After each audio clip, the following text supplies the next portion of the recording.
الرحمن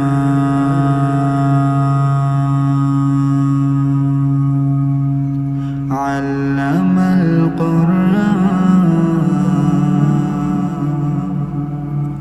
خلق الإنسان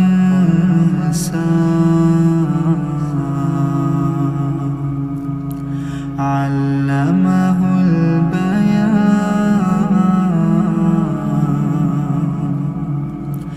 الشمس والقمر بحسبان والنجم والشجر يسجدان والسماء رفعها ووضع الميزان ألا تطغوا في الميزان وأقيموا الوزن بالقسط ولا تخسروا الميزان والأرض وضعها للأنام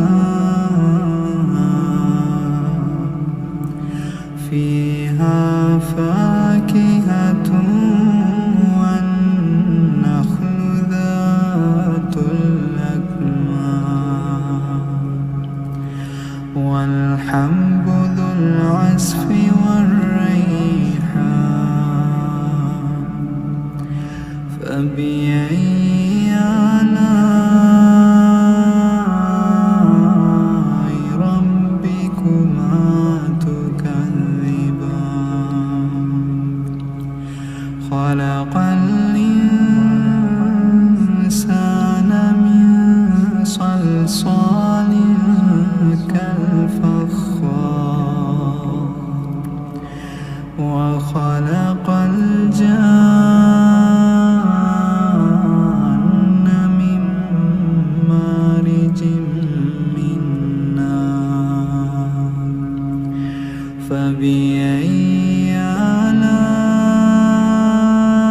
آلاء ربكما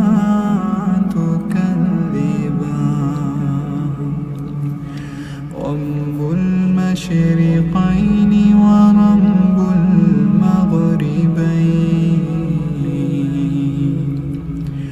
فبأي آلاء ربكما تكذبان مرج البحرين يلتقيان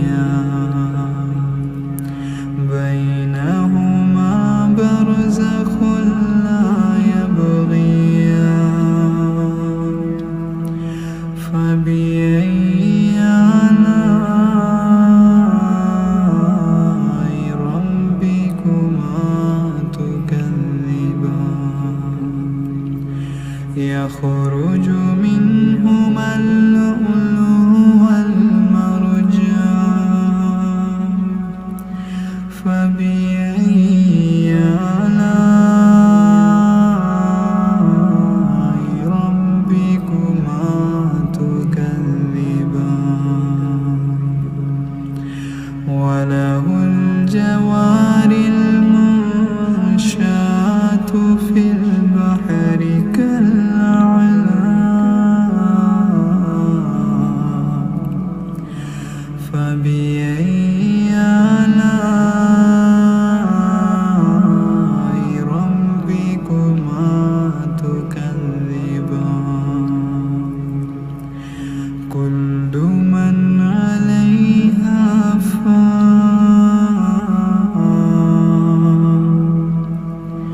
كل من عليها فان كل من عليها فان ويبقى وجه ربك ذو الجلال والإكرام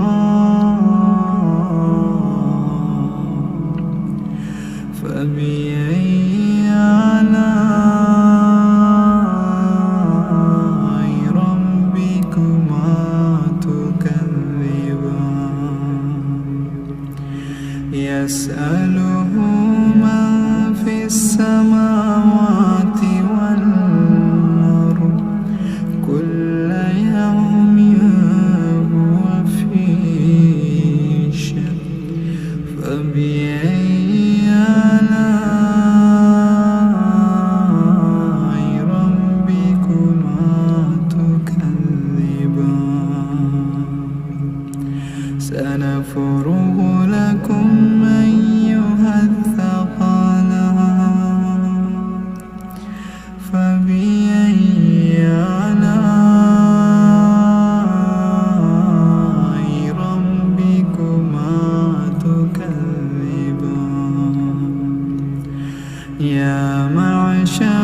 الجن والإنس إن استطعتم أن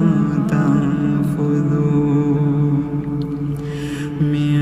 أقطار السماوات والأرض فانفذوا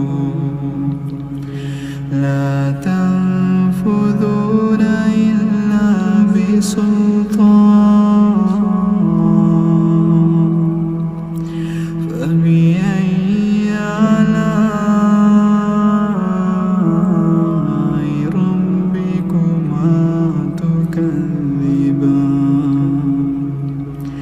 يرسل عليكما شواظ